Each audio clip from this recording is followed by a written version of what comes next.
7 years, I worked for the Claremont School District. I bared my soul for the Claremont School District. I worked with any kid they asked me to, and now I don't work for the Claremont School District. Well, I love Claremont so much, so much. And now we're in a situation where we're wondering if we're going to have school. You've got sports teams here in there fighting for themselves because they don't know if they're going to have a season because administration didn't do their jobs. What we need to do is we need to stand together. We need to say that this is unacceptable. And we need to find people who care about Claremont as much as we do to be in charge of the school district. Find people who have been here and know the challenges that they go through every single day. That's what we need to do. Because you have to have emotional investment in order to care about a place. And I don't work here anymore. I'm happy where I am now. But I still love Claremont. I'm still a coach here. I still care about Claremont. I still want it to succeed. And I just want leadership that cares as much as I do. Please.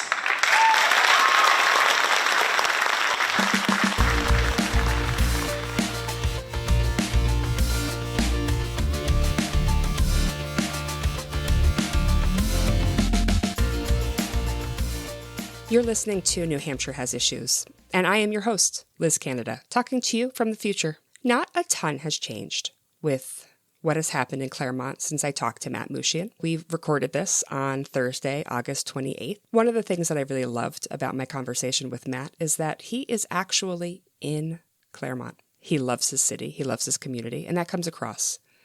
I also included a few clips from the school board meetings, from members of the public, so that we could all hear their voices and their perspectives as well.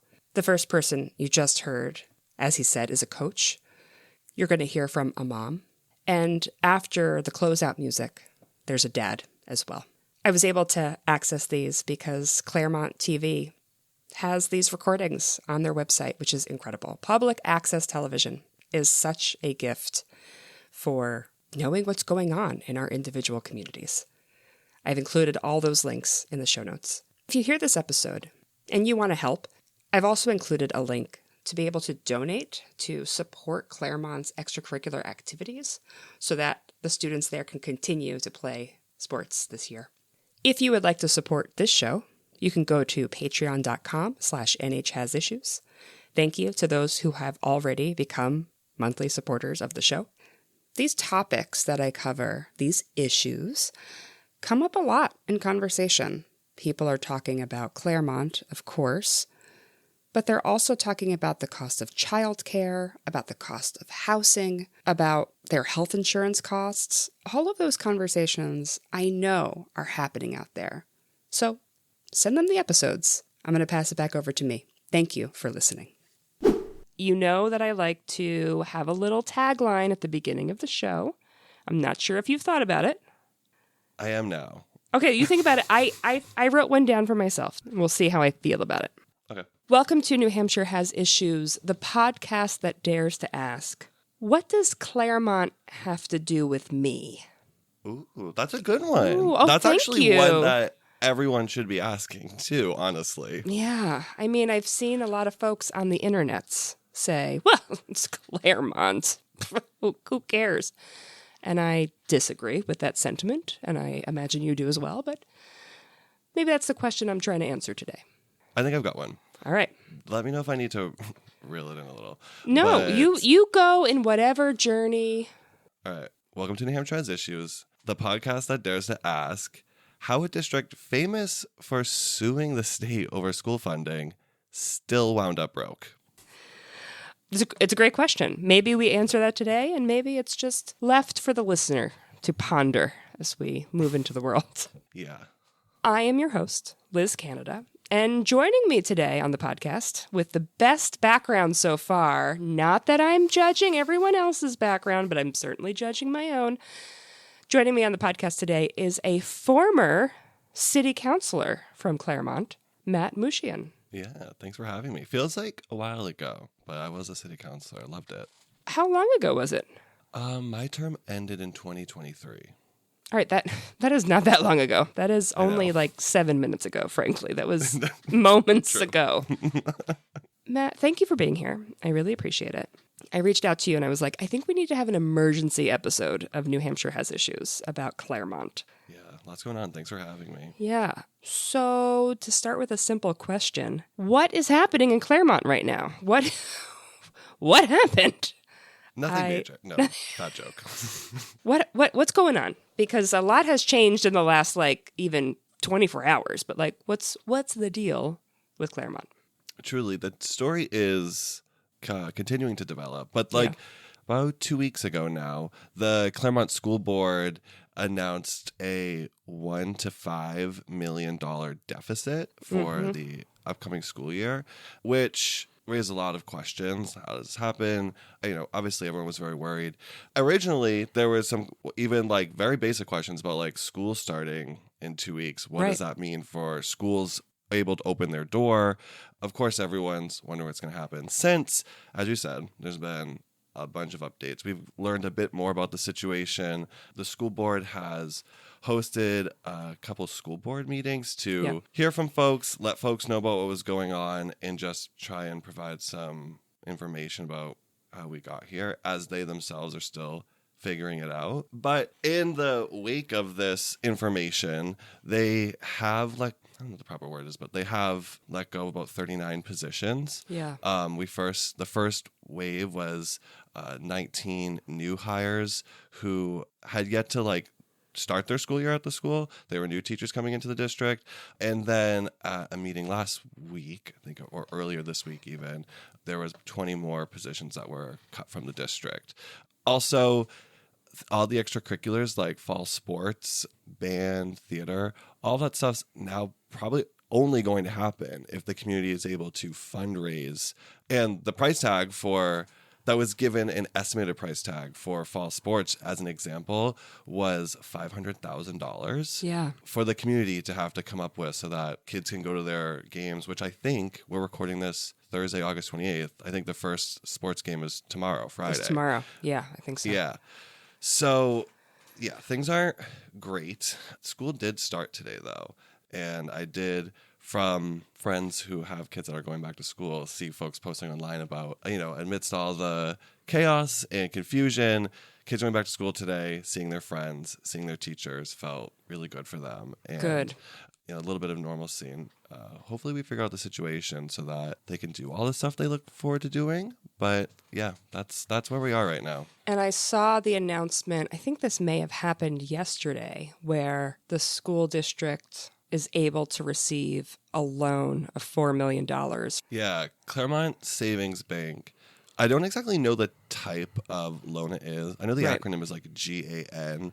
The district was able to get based on the fact that they will be having guaranteed payments coming from the state.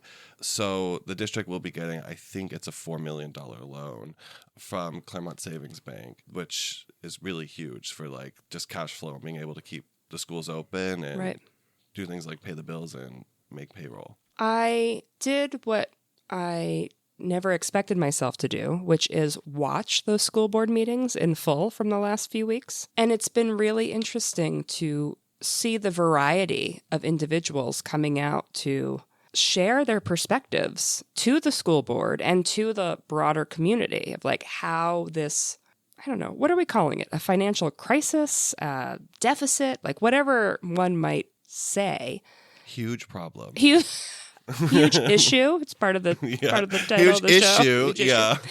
How it is impacting them. Heard from some educators who were devastated to not know if the school was going to open again. From families who said, we don't know what to do with our children when school's supposed to open. I have a child in the school system here. She's going through second grade. If school doesn't open, I'm concerned about what I'm going to do. What does my ability look like to transfer to another school in a neighboring town? What does that transportation look like? Both her father and I have jobs. And from students too, who were like, I'm a student athlete. I play sports and I'm going to college and playing sports. And like, what am I supposed to do if you cut all these programs? The uncertainty of literally something as basic as school opening, that's people's jobs, not just who work at the school and, our teachers or custodians or whatever, but also parents who need to be able to send their kids to school so they can go to work.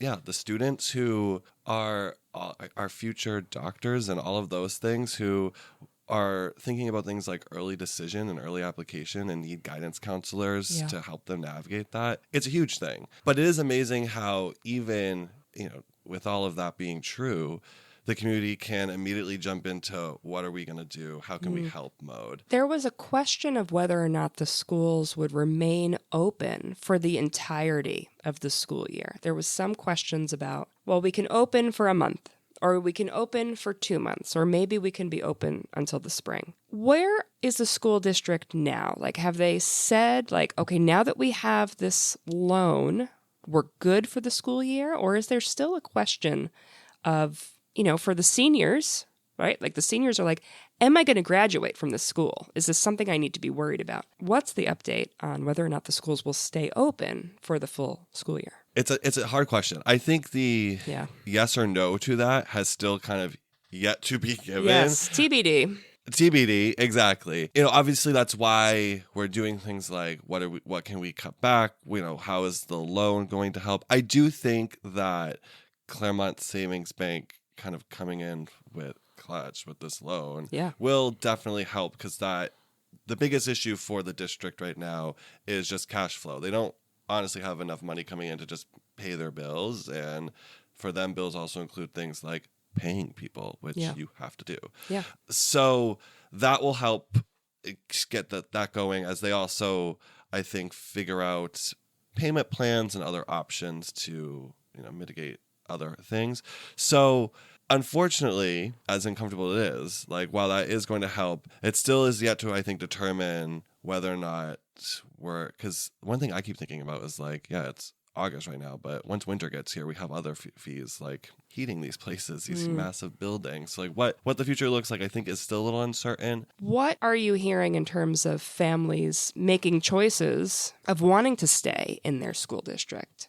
To get to that question, one thing, like when you first said that stuck out to me was the students who are speaking at these meetings who do want to stay in their district, talking about the teachers who believe in them and who have helped them to get where they are today, the way that our athletics programs or our arts and theater programs have helped them develop the skills to do things like public speak in front of 300 to 500 people. Right.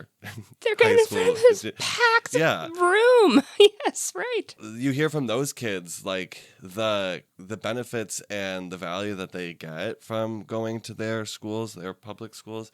And I think too, for the families that we see in Claremont, like I grew up just 15 minutes over in the next town of Newport, and our districts are different but similar in a lot of ways. The funding issue, and I think both towns have pride in our school districts. We have pride in the fact that we, like in Claremont, are the oldest continuous alumni association in the country, which I think is so cool. What? I know, little Claremont, New Hampshire. We have a huge alumni parade every year.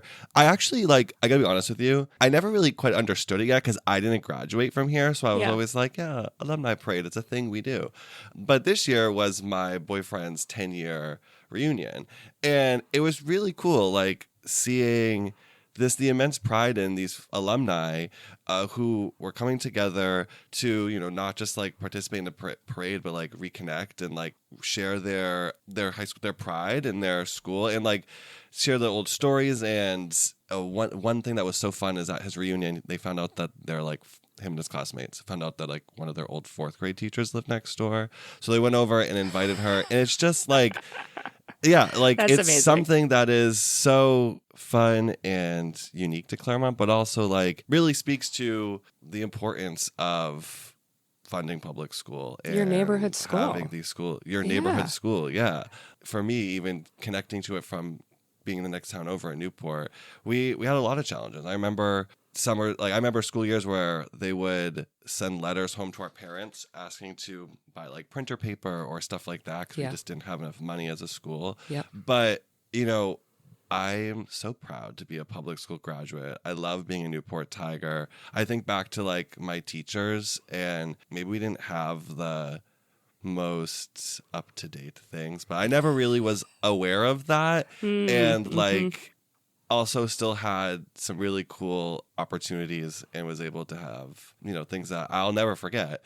So yeah, there's a lot of pride. It's your neighborhood school. It's also like when you think about these communities, they're the backbone of so much. I live across the street from a park, and one of my favorite things is the softball games that they do over there. The way that it becomes packed, and you see all the people setting up their like little tents, and if there's a couple games back to back, it can become a whole evening of folks coming down and hanging out.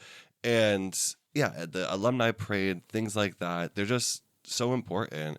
There was a mom who said, having online classes is not going to work for my kid. Like, that does not work for my child. So, like, please stop assuming that we can all just go somewhere else. That is not how it works. And I really love that you bring up this pride in their schools, because every single student that I heard in those meetings was saying, like, please make sure that our school is here. I want to go to school here. They weren't trying to go somewhere else.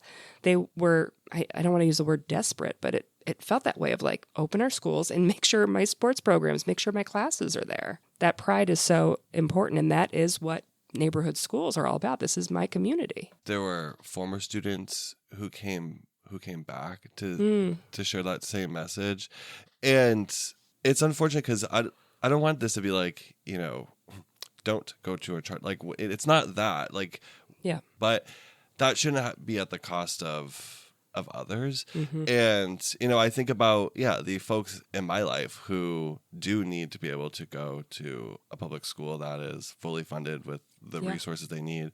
My brother, like, he had an IEP and was in special ed all through our schooling, and he had to stay a couple extra years before he could graduate.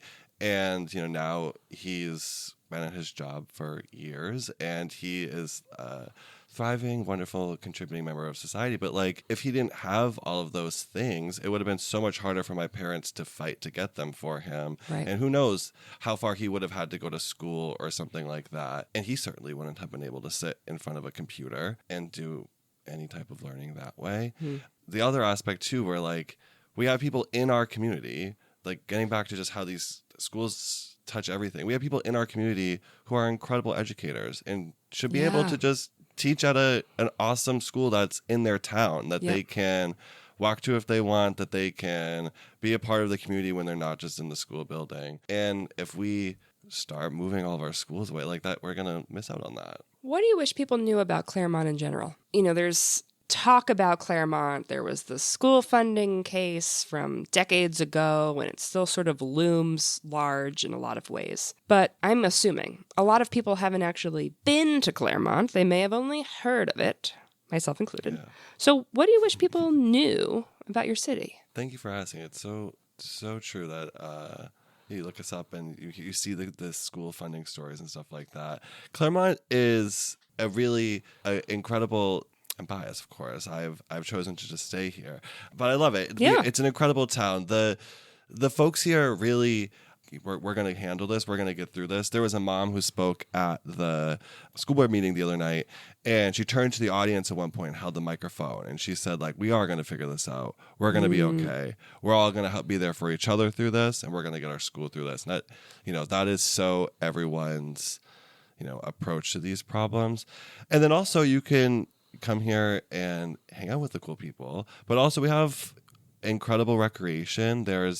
I've recently gotten into the world of mountain biking, still just riding my little gravel rail trail, which we have incredible rail trails. I thought your sentence was going to go to pickleball because there's so much pickleball out in the world. And I was like, That too. Matt, if you're going to say pickleball, I don't know what I'm going to do. But mountain biking? Okay. All right.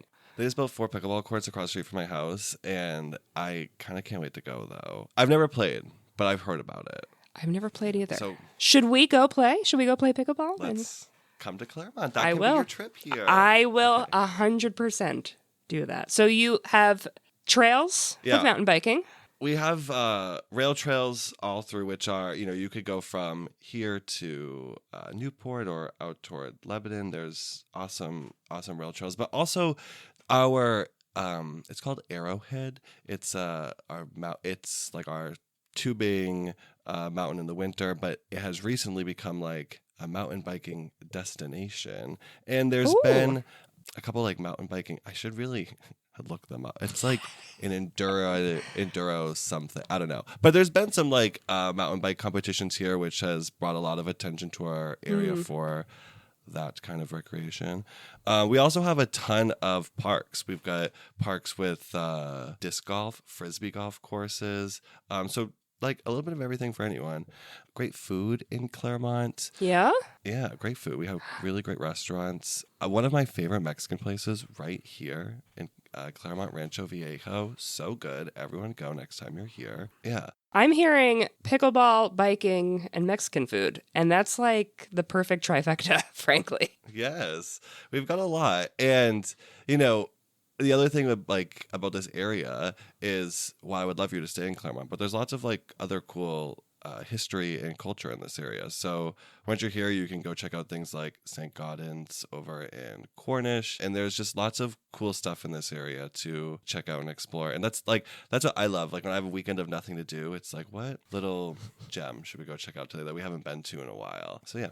So good. Do people talk about the Supreme Court cases about Claremont in Claremont? Or is that just something we outsiders talk about? Are you all like, please, let's not talk about this anymore? That's a good question. It does come up. Like, a lot of folks are aware. To go back to what I said about like, if you Google it, it's like, when folks move here and they do look into it, that is oftentimes one of the first it's a huge case. you Yeah. see. It's a huge decision. case. So, you'll see folks talking about it in that way, but 100% in the last couple weeks, just in the wake of the budget news coming out, it's been coming up again. It's been a big part of the conversation because for a lot of folks, they immediately see that these issues aren't disconnected. Like, yeah, there's a lot of factors that contributed to our particular issue, but it's not separate from the school funding issue.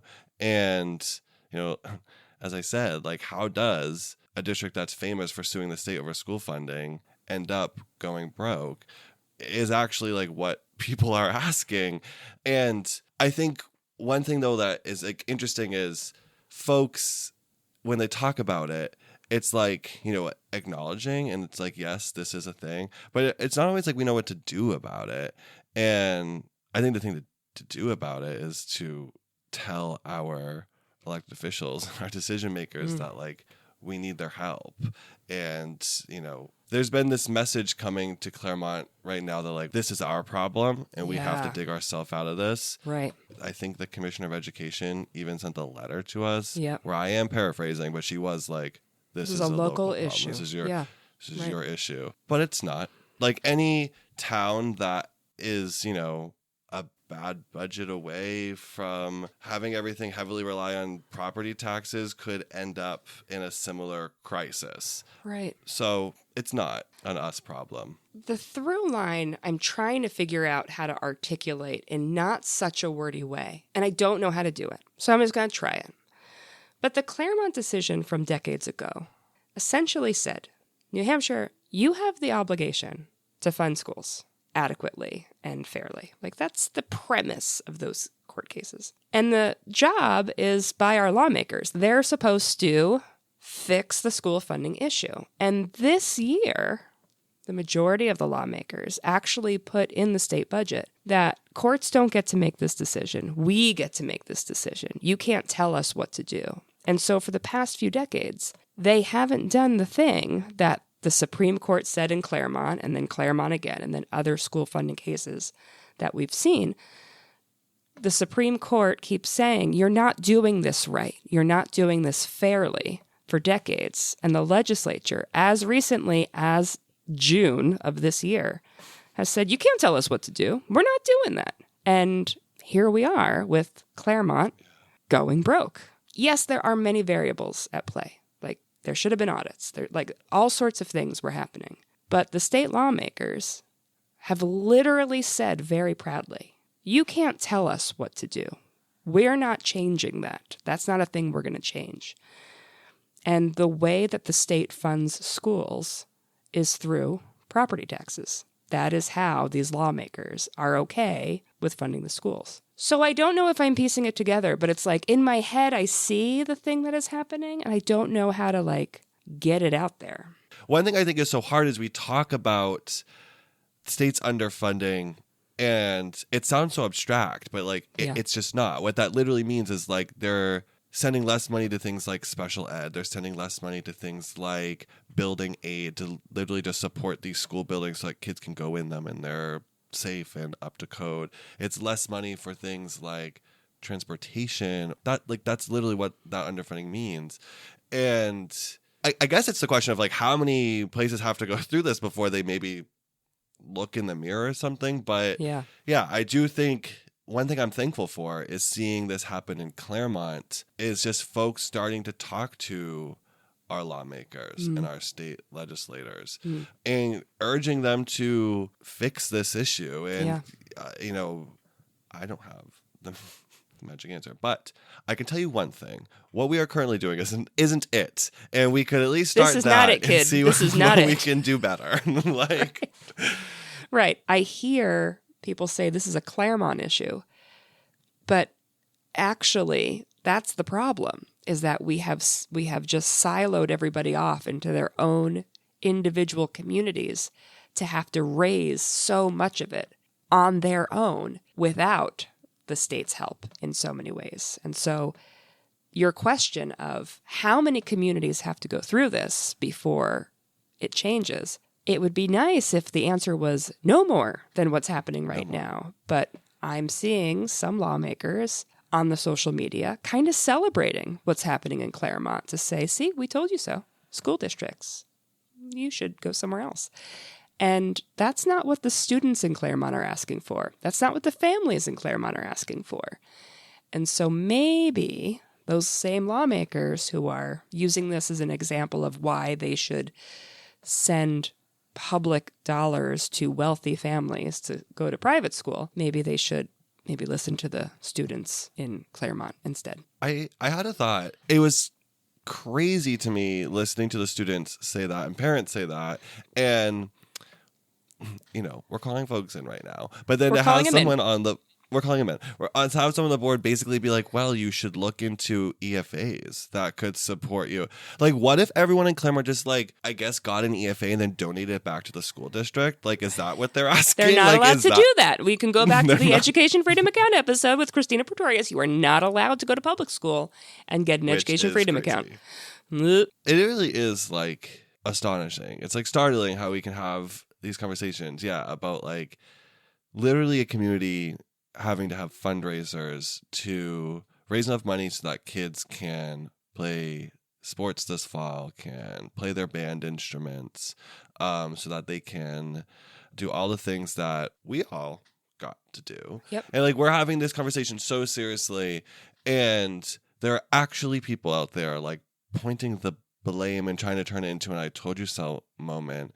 Yeah. Is baffling. And then also, at the same time, there is the state of New Hampshire telling us that this is a local problem, while simultaneously, like having the unrestricted educational freedom account vouchers. I don't know. From where I'm standing, I can see a couple issues. I can see a couple of points that need to be addressed. Yeah. And it's just wild how a whole community here in Claremont can feel that, can see those same things, can be talking about the connection that they all feel between our school funding problem and the issue we're in now. And we're basically being told, like, it's not real. Yeah. Like, we're all kind of making it up. And I don't know if that sounds silly, but it's like, really, like, think about that, folks. Or that, you deserve it. You guys did this, and so now you deserve to have your schools closed. And, like, that only hurts the students, the families, the community, like, at large. It hurts the city overall to have that happen. And what do you do when you just let a school district close, or you let it you just let it go. Like it hurts the people who are there and the community that is there. All the outcomes of this are painful, and ultimately the kids are the ones that have to bear the brunt of that. There's a lot that could be said about all the things. The fact that we were able to have kids go to school today and folks are figuring the situation out, I do think is great, and it's important for those students. But at the end of the day, we shouldn't have ever have found ourselves in this situation. And truly, I think unless the state of New Hampshire does figure its stuff out, it's only a matter of time before, not this exact situation, but other things like this continue to happen. Yeah. School funding issues are not going away anytime soon, and it's only potentially for the rest of the state going to get more and more challenging with higher costs, higher property taxes. It's just going to keep being an issue all over. I don't want to focus too much on the board here in Claremont. I feel like so many people just want to be like, it's their yeah. Well, I do think it's worth saying that when you have a neighborhood school and you have a school district, you have elected officials who are accountable to the public, right? That's something that happens because they're in public office. So you can go to school board meetings and talk to them. You can set up meetings with them one-on-one, I'm sure. And then there are elections and those things happen. So, whatever school district you're in, that is one of the values of having public school systems because they are accountable to the people in their community. Other types of institutions do not have that. Private schools don't have that. Charter schools don't have that. And those schools are all fine. But one of the main values of a neighborhood school is that the people who are representing them are from your actual community. You yourself can run to be on the school board. You yourself can run to be on the budget committee of the school board, to look at the finances, to be helpful and spot these things and see them. But yeah, I don't want to slam any school board member or anything like that because they were elected. And so their job is to be accountable to the public, and the public can share their thoughts. And that's what's happening right now. And so there's no need to point fingers at specific board members. And I don't think they're giving out navigating school funding issues for dummies books when you get elected. There's none of that. Maybe there should be, actually. Maybe there should be a school funding 101. Actually, maybe just call School Funding Fairness Project. Call Zach Sheehan and be like, we know a guy. We know a guy. We know a few guys, actually. There are a few people out there who could maybe do a quick 101 about how this all works. Learning how to look at budgets and things like that. That's a thing to learn and practice. And, you don't have to just run for school board and go all the way to school. There are committees and subcommittees that you can participate in and help with.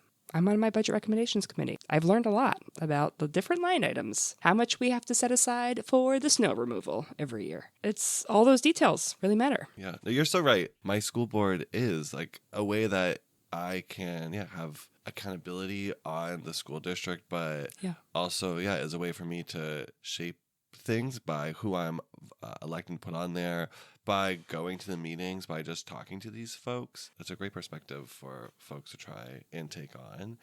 And they are interested in hearing from you, and they do want to take your feedback in consideration into their decisions.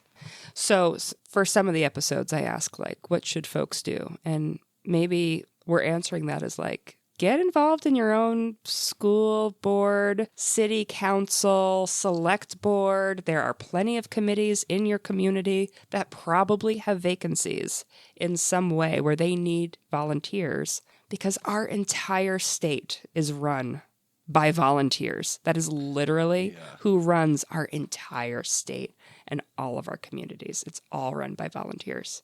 It's so true. I mean, I was volunteer in my city council, and we appointed so many folks to different boards and commissions who all volunteered their time. And little plug for the day job.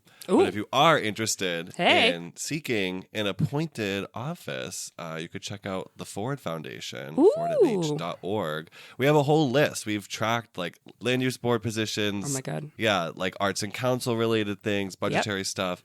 And if you're interested in running for office, school board, city council, state rep, state senate, anything, you should look into 603 Forward, because we are the place to help you run and get involved in your community. But I do think that is, for me, the takeaway. Like, for folks in Claremont listening to this, the takeaway for you. Claremont, we love you, and we are here for you, Claremont. We are here for you, yes. Thank you. And for the folks from Claremont listening, like, show up to the meetings, try your best to know what's going on and be as our teachers used to say, a good representative of our community, like, remember that we're all in this together. And for folks outside of Claremont, Stop on Claremont. I'll bleep myself out, but please stop on Claremont. Like, I am so sick of it. I'm sick of people on cities and saying, like, their schools are XYZ. Like, just cut it out. We have everything that you could want, right? Like, everything. There is no... Well, maybe there are some, but there are no bigger deal breakers for me than when somebody speaks badly about a school system, especially if they're not even from the school system. I'm like, nope, I do not like that. Nope. You get a big red X from me on that one. And truly, if you're in Claremont, if you're a listener and you're in Claremont, if you've been at the school board meetings, kudos to you, because I know everyone is working hard, trying to live their daily life. You're a parent, you're a grandparent, you're a community member. You've got a lot of stuff going on. So incredible that you're able to be there. And if you're someone who has testified or been up at that microphone, like, that is incredible. It is a huge thing to get up in front of an elected board and share your thoughts. Huge. So good job, no matter where you're coming from when you get up there. And yeah, if you're outside of Claremont, like I am, we all need to cool our jets about judging what's going on in Claremont, and we should be looking in the mirror instead of out the window. What should we be doing in our own communities? And it's getting involved. Forward Foundation, 603 Forward. Go on your town's website and be like, what openings are there? I am sure there are probably some openings where you can volunteer and serve and help your community out. And have fun doing it. Yes. I love Budget Recommendations Committee. I don't care how many people make fun of me for it. I like it and love it a lot. Oh, it's great. I've recently been dabbling my toe back into some committees, and it is really fun. Also, just like you get to, like, if you're a person who wants to know the tea about just anything, it's great. If you love hot goss, join your select board or your committees. Actually, yeah, like, that's the way to get the hot goss of what's happening in town. And then anytime you're in town, people are like, hey, aren't you on the Budget Recommendations Committee? What's going on with the library? And I'm like, you're right. And yeah, let's talk about it. Matt, thank you. This was great. Thank you. Thank you for having me on. I love getting to talk about all the stuff that Claremont has to offer, but also, like, I do think that what we have going on is such an important thing for everyone to just hear about and understand, because I think the more we talk to folks, you'll understand that there are communities really close to you that are facing similar issues. So yeah, thanks for having me on to get to talk about it. Thank you, Matt. And you're going to do one with Hope next. Yes, at 7:00. Yes. Hope Damon coming on the pod. Hope, like, amazing, but, like, when she came to the last school board meeting, if you watched it, my favorite thing was when she was walking up to the mic and you heard people in the audience start going, Hope, and then everyone starts clapping, like, before she even got to speak. And I just love that. Like, I love that she comes and shows up and she's so there for us, but I also love that people recognize her as that leader for us. And totally. we're hyped that she was there. Also, her name is Hope, so it's like the perfect, like, combo of all the things that we're looking for. Yeah, I'm excited to talk with her about it because she's so passionate and knows so much. And she's awesome. The thing about communities being close to you and connected, like, she's from Croydon. They understand. They school understand. funding. and local school issues a whole bunch. Yeah. So yeah, of course she can speak to what we're feeling because it's not just us going through It's this. not just Claremont, right? And it's not just Croydon, right? It's not just Croydon. This is a bigger thing than any one community, for sure.